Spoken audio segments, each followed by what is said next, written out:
Hello students, एक बार वापस आपका फिजिक्स क्लास में स्वागत है। पिछले वीडियो में हमने दो सेलों के विद्युत वाहक बलों की तुलना कर ली थी। आज किसी प्राथमिक सेल का आंतरिक प्रतिरोध ज्ञात करेंगे।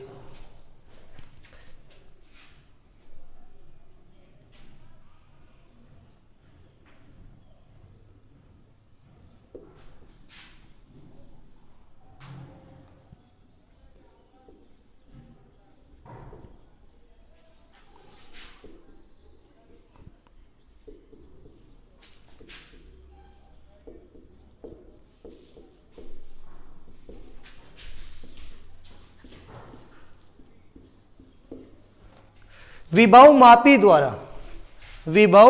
द्वारा किसी प्राथमिक सेल का आंतरिक प्रतिरोध ज्ञात करना। कैसे ज्ञात करते हैं वो देखना। पहले एक विभव मापी लेते हैं। ये विभव मापी हो गई अपने पास ए और बी बिंदु, और प्राथमिक परिपथ बनाते हैं। ये अपने पास विद्युत वाहक बल आ गया इसका, ये कुंजी आ गई अपने पास, ये है धारा नियंत्रक।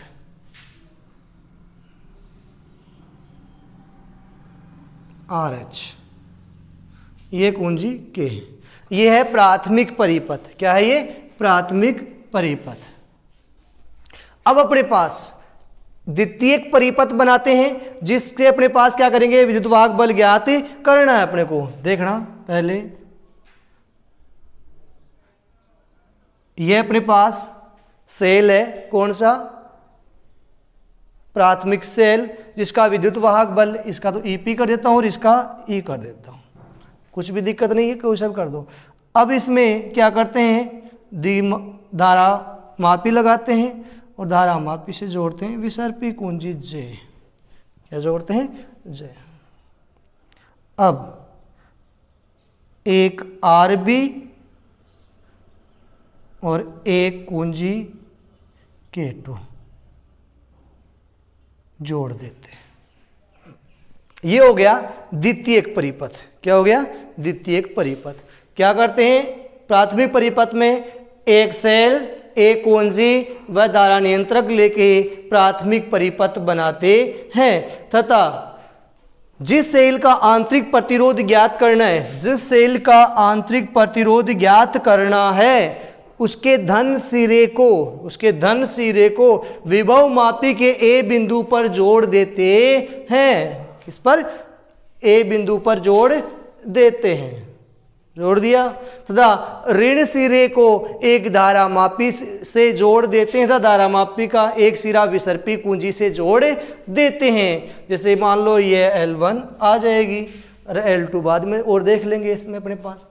अब बात करते हैं, तथा जिस सेल का आंतरिक प्रतिरोध ज्ञात करना, उसके सिरों के मध्य एक प्रतिरोध बॉक्स RB व एक कुंजी K2 जोड़ देते हैं। ये हो गया प्राथमिक परिपथ और द्वितीयक परिपथ के बारे में। थ्योरी हो गई अपने पास परिपथ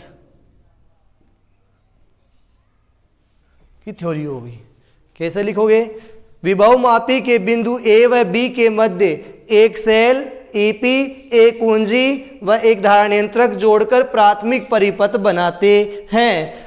अब द्वितीय परिपथ के बारे में इसी में थोड़ी मेरे हो गए।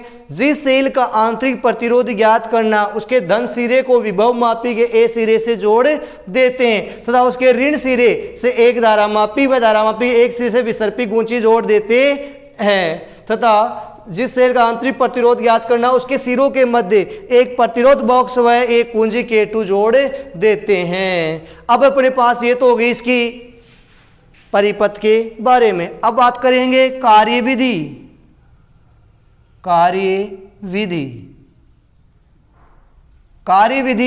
में क्या करेंगे वो देखना एक बार। पहले प्राथमिक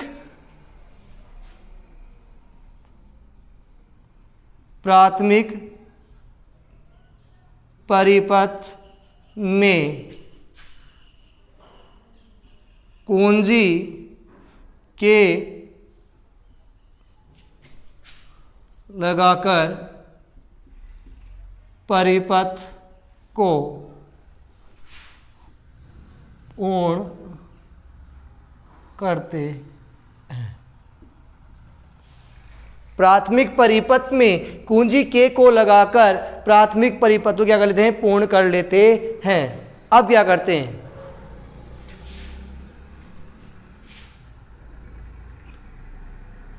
द्वितीयक परिपथ में लगी कुंजी K2 को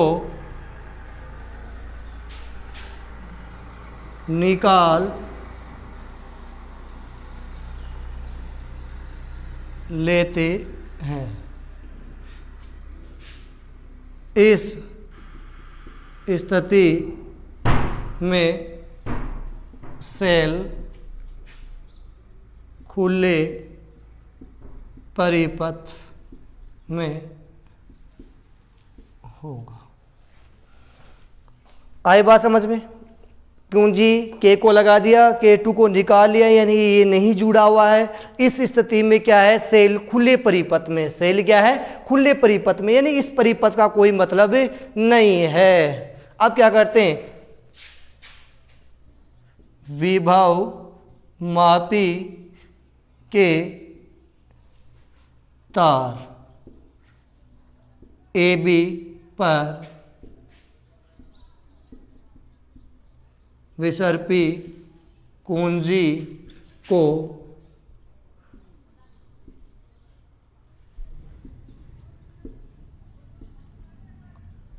खिसकाकर, विसर्पी कुंजी को खिसकाकर संतुलित लंबाई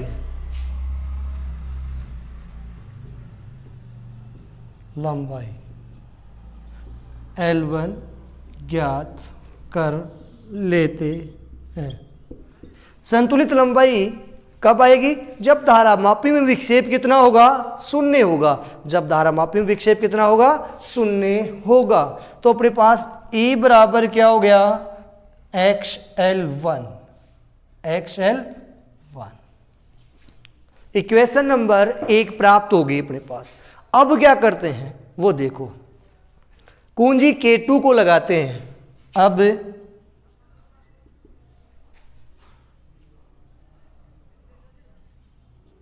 कुंजी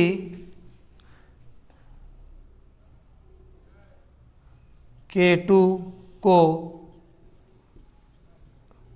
लगाते हैं तो सेल इस स्थिति में बंद पथ में होता है। इसका मतलब क्या हो गया, इस स्थिति में सेल क्या होता है, जुड़ा हुआ होता है, यानी बंद परिपथ में होता है। अब क्या करते हैं, प्रतिरोध बॉक्स में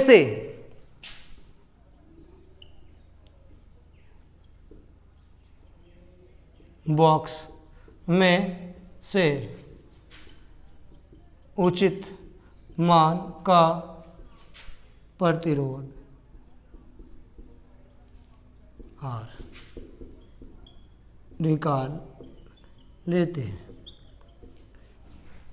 और निकाल लिया, इसमें से ये कुंजी लगाई, इसमें से उचित मान का प्रतिरोध निकाल लिया। अब क्या करते हैं, विसर्पी कुंजी को तार AB पर खिसकाकर संतुलित लंबाई ज्ञात कर लेते हैं। तो V बराबर क्या हो जाएगा, XL2, इक्वेशन नंबर 2, यानी लंबाई कितनी प्राप्त होगी अपने को, L2। तो इसके सिरों पर विभवांतर कितना आ गया, XL2। बंद परिपथ में है तो अपने पास विद्युत वाहक बल नहीं आएगा, अब की बार क्या आएगा, टर्मिनल वोल्ट आएगी। क्या आएगी, टर्मिनल वोल्ट आ गई अपने पास। अब इसमें से फॉर्मूला यूज करते हैं, देखना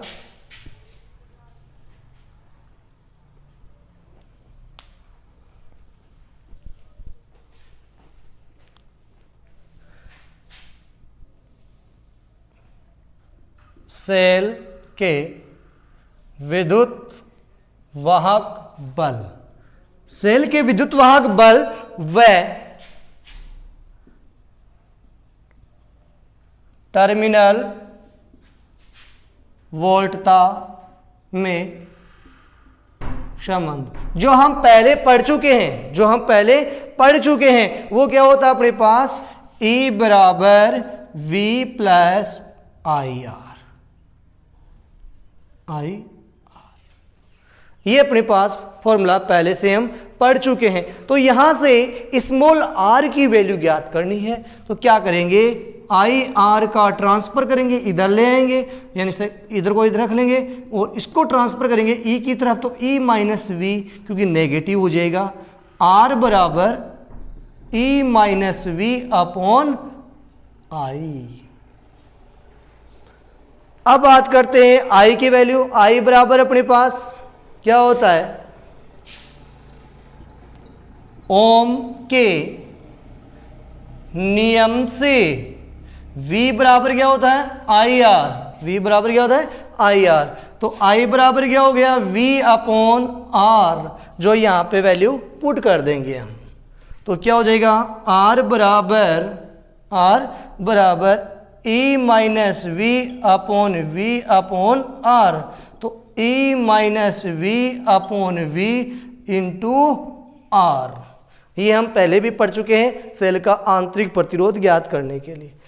अब बात करते हैं यहां पे समीकरण 1 व 2 से मान रखने पर, देखना समीकरण 1 व 2 से मान रखने पर R बराबर क्या हो जाएगा, E की वैल्यू क्या है, XL1 माइनस XL2 बटे XL2 इंटू आर। तो अपने पास क्या हो गया, X कॉमन ले लिया इधर, L1 माइनस L2 बटे XL2 इंटू आर, X से X कट गया, तो अपने पास क्या हो गया, R बराबर L1 माइनस L2 बटे L2 इंटू आर। अब देखो हमने L1 और L2 परिपथ में ज्ञात किया और R प्रतिरोध बॉक्स में से कितने ओम का प्रतिरोध निकाला वो अपने को ज्ञात ही था। तो इसी प्रकार से हमने ज्ञात कर लिया सेल का आंतरिक प्रतिरोध, प्राथमिक सेल का आंतरिक प्रतिरोध हमने ज्ञात किया। यहाँ पे क्या किया है, सेल का आंतरिक प्रतिरोध ज्ञात किया है। अब नेक्स्ट अपने पास इसका अनुप्रयोग में रहेगा विभव मापी द्वारा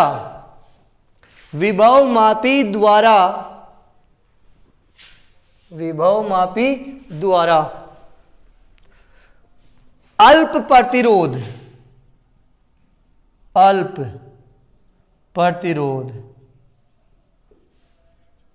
का मान ज्ञात करना। विभव मापी द्वारा अल्प प्रतिरोध का मान ज्ञात करना।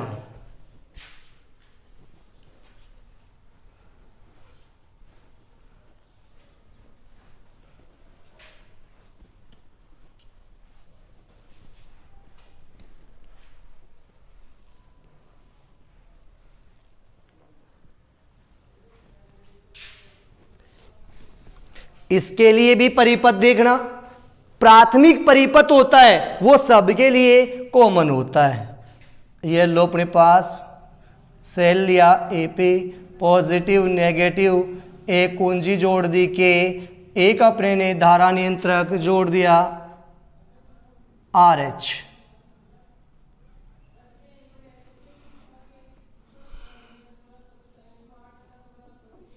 RH जोड़ दिया, ये ए और बी अपने पास बिंदु ले लिए हमने, ए और बी बिंदु ले लिए। अब बात करते हैं एक अपने पास आर प्रतिरोध, क्या है, आर प्रतिरोध, एक है स्मॉल आर अल्प प्रतिरोध। अब दूसरा अपने पास क्या लेंगे, धारा नियंत्रक।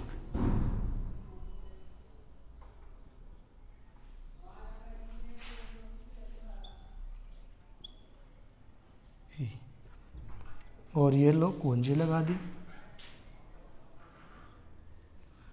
ये अपने पास धारा नियंत्रक RH है, ये स्मॉल r है, ये कैपिटल R है, ये कुंजी K2 है और ये अपने पास सेल है जो अपने पास कोई सा भी हो, प्राथमिक कितना भी वोल्ट हो, उससे कोई अपने को देखना नहीं है।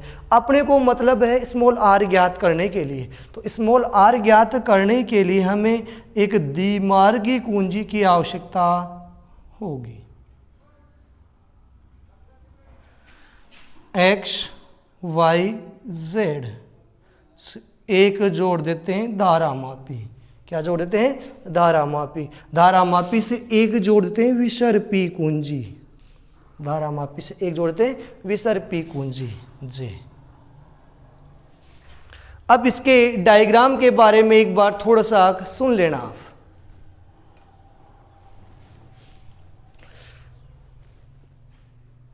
विभव मापी के बिंदु A व B के मध्य, विभव मापी के बिंदु A व B के मध्य, परिपथ के बारे में बता रहा हूं, परिपथ।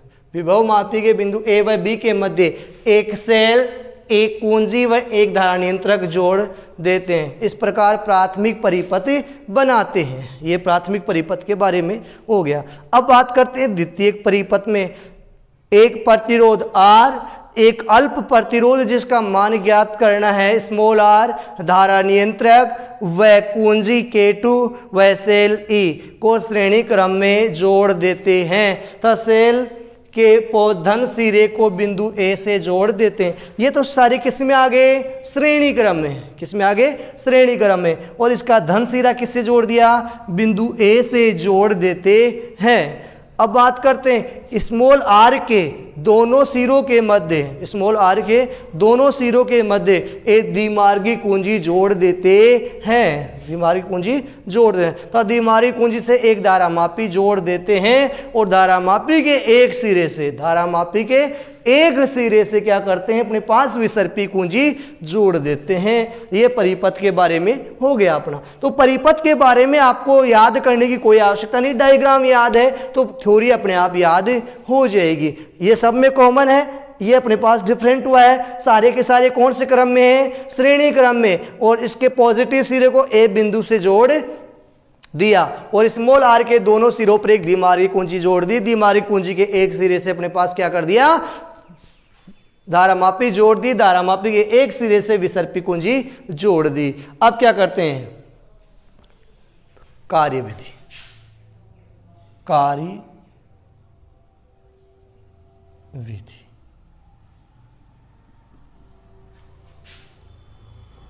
कुंजी K को लगाकर प्राथमिक परिपथ को पूर्ण करते हैं। Doubt clear? कुंजी K को लगाकर प्राथमिक परिपथ को पूर्ण करते हैं तथा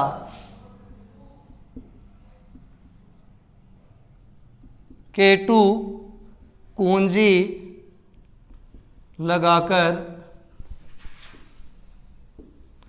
द्वितीयक परिपथ को पूर्ण करते हैं। ठीक है। अब बात करते हैं प्रारंभ में x व y के मध्य डाट लगा देते हैं। किसके मध्य? x और y के मध्य डाट लगा देते हैं। इसका मतलब डायरेक्ट करंट इधर से फ्लो हो गया। समझ में आई बात? भाई ये इधर से जुड़ गया अपने पास और ये डायरेक्ट इधर से फ्लो हो गया। इसका मतलब है कि ये नहीं जुड़ा, ये नहीं जुड़ा, यानी कि अपने पास इसका कोई मतलब भी नहीं है। अब इधर से कोई धारा प्रवाहित नहीं हुई, धारा हमने कि इधर से ले ली, इधर से ही ले लिए। इसका मतलब आगे के हिस्से से कोई मतलब नहीं रहा। प्रतिरोध कितना है, क्या है, क्या नहीं है, उससे कोई मतलब नहीं है। केवल कौन जुड़ा है? R जुड़ा है। क्या जुड़ा है? R जुड़ा है। मध्य डांट लगाते हैं और विसर्पी कुंजी को तार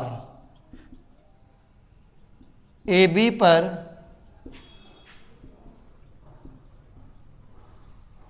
खिसका कर, AB पर खिसका कर, तार AB पर खिसका कर संतुलित लंबाई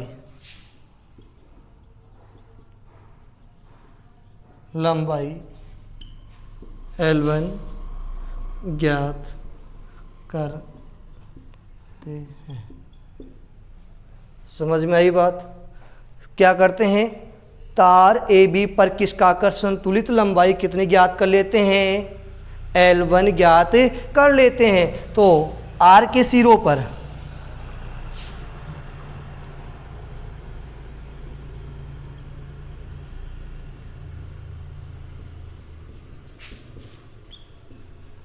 क्या हो जाएगा? V1 कर लूं, XL1। अब बात करते हैं कि V बराबर क्या होता है ओम के नियम से? ओम के नियम से V बराबर IR, तो यहाँ पे V1 है, तो क्या हो जाएगा? V1 की जगह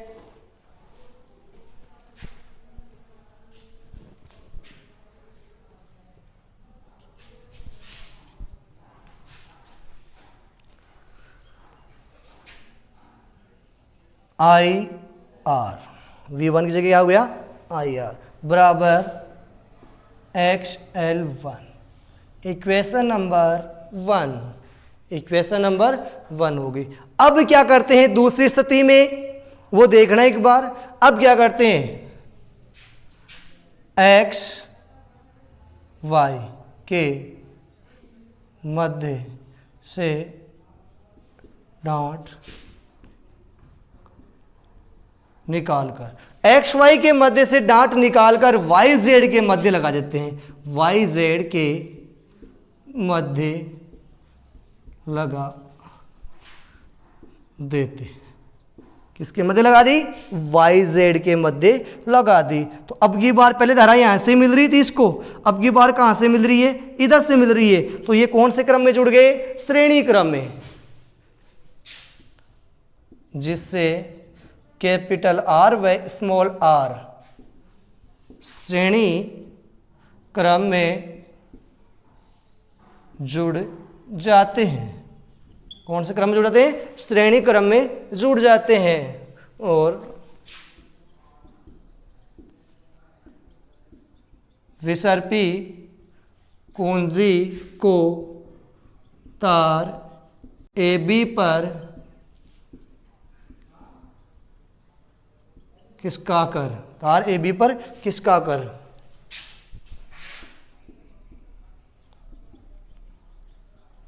लंबाई, संतुलित लंबाई L2 ज्ञात कर लेते हैं। L2 ज्ञात कर लेते हैं। तो विभवांतर V2 बराबर क्या हो जाएगा? XL2। ओम के नियम से V बराबर क्या होता है? IR। V बराबर क्या होता है? IR। तो अब ये बार देखना, प्रतिरोध है 2 है, श्रेणी क्रम में है, तो डायरेक्ट जुड़ जाते हैं। तो V2 बराबर IR1 plus small r। V2 बराबर I small capital R plus small r। अतः IR प्लस स्मॉल r बराबर XL2। Equation number 2। अब अपने पास इक्वेशन 1 और 2 को हम क्या करेंगे? सोल्व कर लेंगे। समीकरण 2 में समीकरण 1 का भाग देने पर, समीकरण 2 में समीकरण 1 का भाग देने पर, तो क्या करेंगे? IR प्लस स्मॉल r बटे IR XL2 बटे XL1। तो तो आर आई से आई कट गया, एक्स से एक्स कट गया, आई से आई कट गया और एक्स से एक्स कट गया।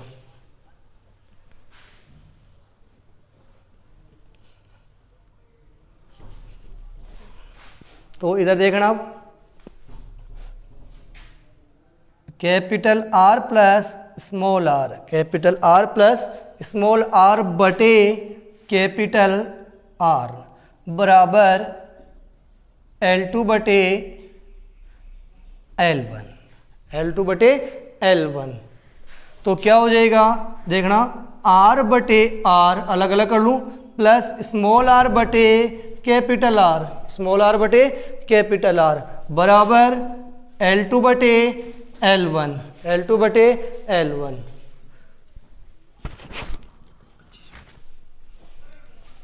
वन प्लस आर बराबर L2 बटे L1, L2 बटे L1।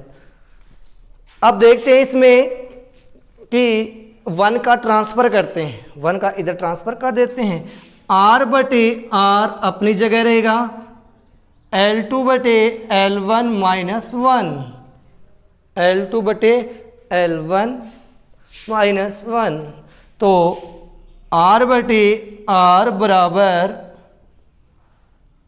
L2 minus L1, L2 बटे L1 बटे L1 बटे L1। तो R बराबर L2 माइनस L1 बटे L1 इंटू R। ये हो गया अपने पास आंतरिक प्रतिरोध ज्ञात करने का फॉर्मूला। क्योंकि हमने L1 और L2 तो ज्ञात कर लिए अपने पास संतुलित लंबाई ज्ञात करके, और बचा कैपिटल R, जो कैपिटल R हमने लिया था ज्ञात प्रतिरोध। क्या लिया था? ज्ञात प्रतिरोध लिया था। तो इसका मतलब क्या हो गया या अब देखो इससे क्वेश्चन कैसे बनेगा, छोटी सी बात है, क्वेश्चन कैसे बनेगा।